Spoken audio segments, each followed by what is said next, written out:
Wayne J. That, Welcome back to Chaos on the Road. It's me. It's me. It's the GOC. Sit back and relax. Let's listen to what the normies in the IWC have to say this morning.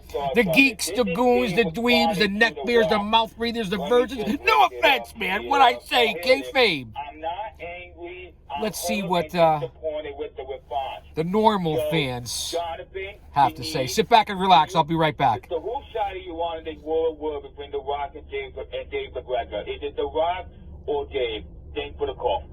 Guy sounds like he has marbles in his mouth. Don't go anywhere. And yes, we have to listen to Denise and Justin. No offense, man. Don't go anywhere. We're company men over here. We're company men, damn it. All right, you don't bite the hand that feeds you. Wouldn't that be something if one of us just went out and just staked our flag on Team Rock for this? Sorry, Dave. I can't be on your side right now at the moment. Just kidding. Just kidding. Thanks so much, for the call, Joe. But I do want to shout out Dave LaGreca because, hey, man, these day and age, it is hard to go freaking viral. And he did that, and he did so being like his passionate self. And I think that's cool, man, when you get your message out there to the people. So, like, real talk, though, The Rock's response, like, I mean, Dave's rant was great, it was passionate, it's one of the things that Busted Up is built on. The Rock's comments are very weird. And this is not just me saying this because I'm going to back Dave, of course, but it's just very weird when you look at his comments, like, let me just, you look at The Rock and his, hi, Dave, this business is a complete work. Always has been, always will be. Every aspect of every match, every interview. So right there, he starts as if he's talking to somebody who like just started watching wrestling like last month. Like he's having to explain to somebody who's brand new to this. So that's weird in the first part. That you took the time. And I'm sure The Rock gets comments all day, every day from millions of people in the world, and he picks this person, Dave LaGreca, who founded a wrestling talk show that's 7 days a week. It's one of the #1 shows in the world. And he's speaking as if Dave has just started watching wrestling. And then he says, then The Rock continues, please join me, Cody, Cena, Brian, and the rest of us for our creative discussions so you can expand your perspective. Okay, so now Dave's smart enough to where Dave can be in the room to be part of the booking. No mention of Triple H there. Very interesting, huh? No mention of Triple H. And Triple H is the rest of us. He's Marianne the Professor in the Gilligan's Island intro. So that's weird. And then The Rock continues, until then, stop ranting. It's not healthy, my friend. Enjoy the show. P.S. Tell Bubba I have Grand Marnier and Hush Puppies for all of us. So, stop ranting.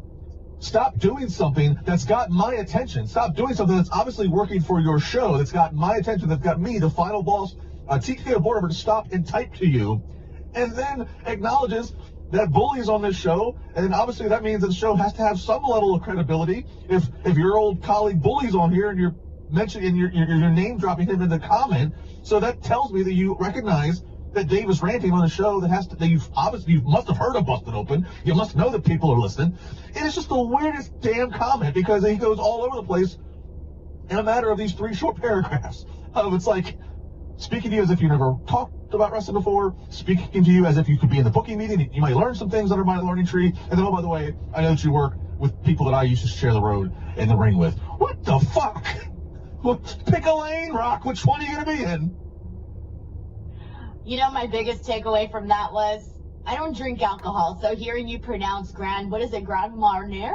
Grand Marnier. Marnier. See, that was my biggest takeaway from that. I'm like, oh, that's how you pronounce that? I was saying Grand Marnier. What is it again, Justin? Grand Marnier. My friends and I, we call it Grandma. I have some bad experiences with Grandma because the thing is, Grandma needs to... sounds so bad. I had bad experiences with Grandma. I'm back. With Grandma. I got to load up. I got a buddy who's a maniac. Sugar-free. And you ain't supposed to be shooting. You're supposed to be sipping it. That's my Grand Marnier insight for you. Grand Marnier. Okay, I'm going to be practicing. And also the newspaper. Who the heck buys a newspaper except the GOC? Because I'm old school. Oh, that's how you say it. That's how I've been been saying it. Nobody's correcting me. That's how I've been saying it. Okay, well, if no one's corrected you, then I'm running with your version of it. Because I'd be butchering. I know, the screechy all of voice. these I names, apologize, all right? fans. I don't just know want to see any what of the this. All right, let's keep it regular going. people are saying. Let's bring in, let's see where we are. We got Travis from Chicago. Travis, you're on. Is that the air. Travis Trent? Yeah, Travis Scott? Travis What up, Scratch good Your morning, Ass? real quick before I give my little tidbit, Justin, did you like the Cena Cody match? Just curious. I promise it won't be a dick. He promises he won't be a dick. It was, yeah, it was what it was. Wow. All right, cool, I'm distracted. Hang on. Real quick, I just gotta say, like, I think the booing for Cody is kind of a natural thing. I think people are obviously excited to see something different from Cena, even though he kind of, is doing kind of the same thing as a middle finger. But, The middle finger? A lot of us that watch Cody Rhodes, especially. That's for you, during, YouTube. Like, the New Japan stuff. Speaking of middle fingers. You don't know how good of a fucking bad guy his guy is. I mean, like, he exudes it. And I know that, like, Dave, I hope I don't get a reference for this, but I know Dave is, like, super passionate about the dude. I mean, clearly. But, like, come on. Everybody, even Bully, who I vehemently disagree with on 99% of the things the dude says usually, he even sees it. Everybody knows Cody is a 10 times better villain. Everybody knows it. And it's just, it's like glaring. So it was only inevitable. He was cheered at all the time in AEW until it became obvious that, like, people were over it. And I think that maybe he was just kind of getting to that point in WWE. I don't know. I was just curious. Gotta follow the rules of the road. Thanks for being here enough. Baby faces, it's hard to maintain A short impromptu ride. Nothing but cheers. It's hard to maintain that every time. It's just because Checking out what's going on. Society, especially a babyface who's so clean cut, all American good guy like Cody is. I mean, Cody can still kick some ass, but like it's hard. It's natural that eventually crowds are gonna, they're gonna get tired of something and they're gonna want to go against. And it works both ways. Look at Dominic Mysterio. Dominic Mysterio got some of the that was part of people's joy of paying a ticket for the WWE event, is to be part of the booze to drown him out. And now it's starting to shift the other way. He started to get cheered. I mean, it's hard to maintain. It's hard to maintain anything. I mean, I think Austin was one of the best case scenarios of Austin. Fans never really got off of cheering for Stone Cold. He remained his pops from '97 on in. That's what makes it so weird and ironic that WWE decided to do the heel turn in Mania 17 with him. Justin LaBar knows what he's talking about in this business.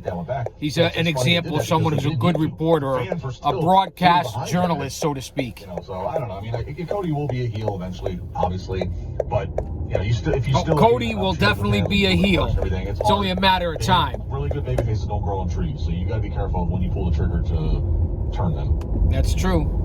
Thanks so much, Travis. We got Natalie. It's tough to find a good Natalie, how are you? Thank you so much for calling face. in. What do you have It for really us? is. Good morning. Number one, I'm a huge fan of Dwayne Johnson. I really am.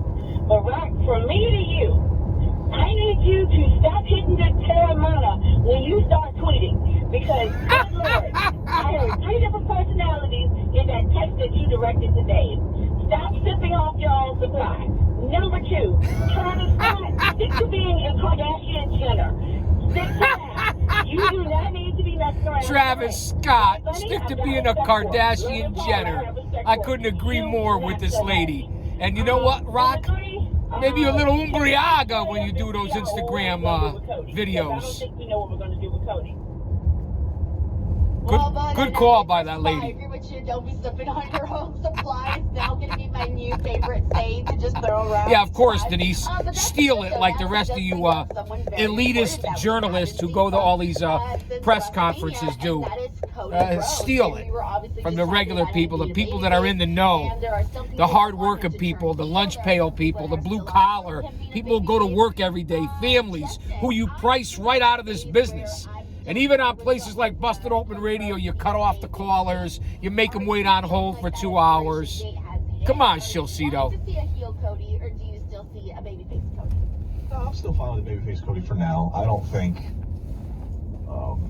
I don't think I need a turn right now. I think if he sits out the next month, I'm okay with that. The guy certainly deserved it. I mean, he's been running hard the last couple of years, so. Yeah, I think Cody might sit out a little bit. What do you guys think? If he loses to Leave a Johnson, comment in the chat. what Let this me know what you represents think to if you Johnson think and Cody's going to now sit out even for a little closer to while after ruining this. wrestling. drop an elbow on that like I button. can understand Cody needing to take a few weeks to collect himself. So, if we don't see Cody again until, closer to into May or June or what have you, I think that's fine. But what he does, that's a great question. Does he have immediate claim to jump right back in the chase for that title to try to, is it a case of, I'm sorry, WWE Universe, I let you down. He beat me. Granted, he beat me with Travis Scott and whatever. But like, I gotta get this title back so he doesn't ruin wrestling. Like, does he feel a certain sense of guilt and I gotta do this, or do they completely just keep him away from that? Like, I'll throw something wild Into out. the chaos cave. Does Cody resurface in a few weeks? All the particles floating through the air. Have you noticed that? Pat McAfee and Because Gunther I have have. do they have another run in a future week on Raw? And does Cody come to Pat's aid, or do we have like a Cody and Pat versus a Gunther and Kaiser match? Like, I'm just really spitballing here, but bottom line, no, I don't need heel Cody right now. I don't think we're at that place yet. Yeah, I'm with you on that. I don't feel like that happens yet. I actually want to see Cody sort of like, so I try to think, okay, like what's something that would connect with the people? What if Cody was sort of, reminiscing on what went down, maybe some of the mistakes he might have felt like he made, kind of just being like a real human and just pointing out or just like really looking back at some of the things and decisions he made. Maybe he starts to doubt himself. All right, guys. Thanks for being here on an impromptu Chaos on the Road. I'll be back. Don't go anywhere. Just food for thought. Don't you dare miss it.